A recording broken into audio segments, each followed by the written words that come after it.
માં દબાવી રખાય છે વિકાસના કામોની ફાઇલ। ફરીવાર સરકારી બાબુઓ પર વરસ્યા છે વડોદરાના માંજલપુરના ધારાસભ્ય યોગેશ પટેલ।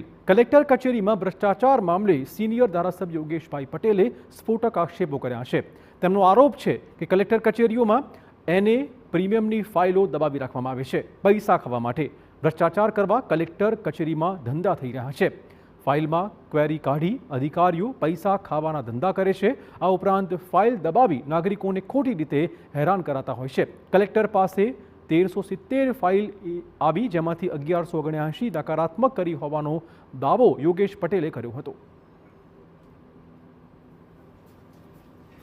આશરે 1.5 મહિના પહેલાં મેં એક કાગળ પત્ર લખેલો કે આપણી પાસે કેટલી ફાઇલો નીચેથી આવી, એમાંથી કેટલી મંજૂર કરી। તો એમને જે મને જવાબ આપેલો, અહીં લગભગ 1350 જેટલી ફાઇલો આવી કલેક્ટર પાસે, એમાંથી 158 મંજૂર થઈ ને 1179 એમને નકારાત્મક કરી છે।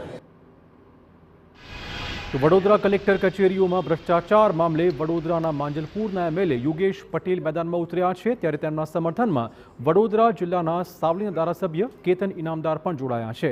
તેમણે કહ્યું છે કે જમીનો પચાવી પાડનાર સામે કડક કાર્યવાહી થવી જોઈએ। આ સાથે તેમણે ઉમેર્યું હતું કે કેટલાક કિસ્સાઓમાં ગરીબ ખેડૂતોની જમીનો હડપ કરવામાં આવી હતી, જે વિશે તેમના દ્વારા કલેક્ટર કચેરી ખાતે અગાઉ પણ રજૂઆતો કરવામાં આવી હતી।